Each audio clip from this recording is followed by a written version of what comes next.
YouTube मंच पर आप सभी को स्वागत है। आज हम ट्रांसलेशन की कड़ी में जानना चाहते हैं टेंस से संबंधित ट्रांसलेशन, जिसकी हम आज ने शुरुआत की है।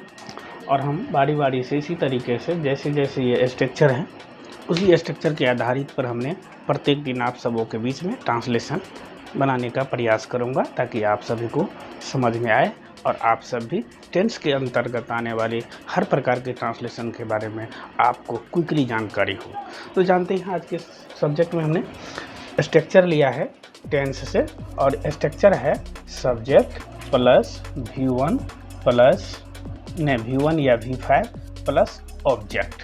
तो हम सभी जानते हैं कि सब्जेक्ट जो है वो हमेशा काम करने वाला होता है, और वर्ब में जो जिसमें किसी भी वाक्य में अंत में ना ने नी रहे वो हम वर्ब कहते हैं। तो हम जानते हैं इसमें राम आम खाता है, ये ट्रांसलेशन बनेगा इस स्ट्रक्चर के अनुसार में, Ram eats a mango, Ram eats a mango. दूसरा ट्रांसलेशन कर रहा है कि सीता गीत गाती है, तो हम बनेंगे सीता सिंग्स ए सॉन्ग। तीसरा जो ट्रांसलेशन है सरिता पढ़ती है, क्या होगा सरिता रीड्स। इसमें ऑब्जेक्ट नहीं है, सीधा सब्जेक्ट है और वर्ब है। अगला है गीता पत्र लिखती है, तो गीता राइट्स ए लेटर। इसमें ऑब्जेक्ट भी है और सब्जेक्ट भी है और वर्ब भी है, तो हम यहाँ पर पढ़े गीता राइट्स ए लेटर। ठीक इसी प्रकार के जब हम इस ट्रांसलेशन को निगेटिव में बनाते हैं तो उसका स्ट्रक्चर बदल जाता है।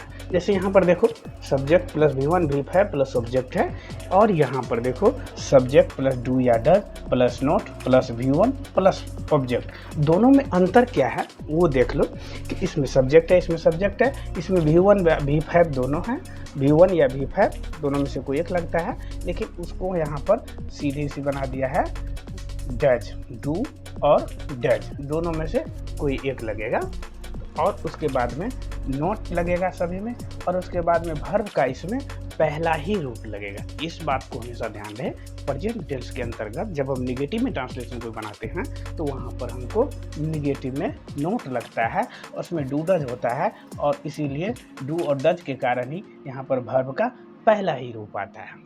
ठीक है, पांचवा रूप इसलिए नहीं आता है कि पांचवा रूप यहाँ पर डज ऑलरेडी लगा होता है, इसी के कारण यहाँ पर हम सब्जेक्ट के साथ में डू या does plus note plus V1 plus object लगाते हैं। अब एक बार हम क्लियर कर देते हैं आप सभी को बीच में कि हम किसके साथ में डू का प्रयोग करेंगे और किसके साथ में डज का प्रयोग करेंगे। तो देखो आई वी यू और दे, या कोई भी अगर प्लूरल सब्जेक्ट आता है तो उसके साथ में हम हमेशा डू का प्रयोग करेंगे।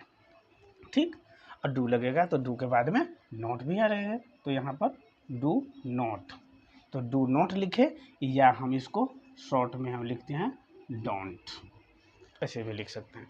उसी प्रकार हम डज पर चर्चा करते हैं। डज में होता है थर्ड पर्सन सिंगुलर नंबर के साथ में डज का प्रयोग होता है, जैसे कि ही सी इट, और कोई एक व्यक्ति राम श्याम कोई भी व्यक्ति हो थर्ड पर्सन यानी सिंगुलर नंबर, उसके साथ में हम डज का प्रयोग करेंगे, और डज लगेंगे तो उसके साथ में नोट भी आएगा, और इसको हम या तो हम इसको हम ऐसे लिखते हैं DOSENT, शॉर्ट में हम इसको डजेंट पढ़ते हैं। तो आइए हम देखते हैं कि इस ट्रांसलेशन को हम इस निगेटिव में जब बदलते हैं तब क्या होता है। यहाँ पर है कि राम आम खाता है, यहाँ पर हो जाएगा राम आम नहीं खाता है, राम आम नहीं खाता है। तो यहाँ पर ट्रांसलेशन बनेगा, देखो राम, राम के साथ में होगा डज, डज लग गया तो होगा note, Ram does note eat a mango, Ram आम नहीं खाता है, हो गया। अब देखो यहाँ पर डज नॉट है, दूसरा ट्रांसलेशन हम इस डजंट के हिसाब से बनाएंगे इसी ट्रांसलेशन को, तब क्या हो जाएगा, दूसरा तरीका है DOSENT, doesn't eat a mango, यानी कि राम आम नहीं खाता। दो तरीका से होगा ट्रांसलेशन, दोनों में से आपको जो अच्छा लगे उसको हम यूज करते हैं। उसके बाद में सीता गीत गाती है, तो यहाँ पर जैसे ही ये ट्रांसलेशन निगेटिव में आएगा तब हो जाएगा सीता गीत नहीं गाती है। तब क्या हो जाएगा कि यहाँ पर सीता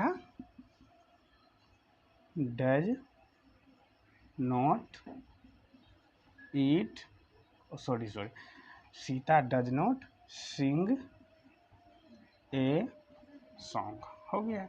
दूसरा तरीका आपको पता है, Sita doesn't sing a song, ठीक। उसके बाद में है सरिता पढ़ती है, यहाँ पर हो जाएगा सरिता नहीं पढ़ती है। तो इस ट्रांसलेशन को हम बनाएंगे सरिता डज नॉट रीड, गीता पत्र यहाँ पर हो जाएगा नहीं लिखती है।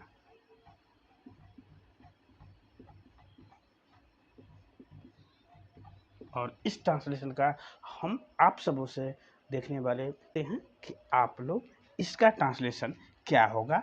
कमेंट बॉक्स में आप लोग अपना ट्रांसलेशन बता कर के लिए बताइएगा।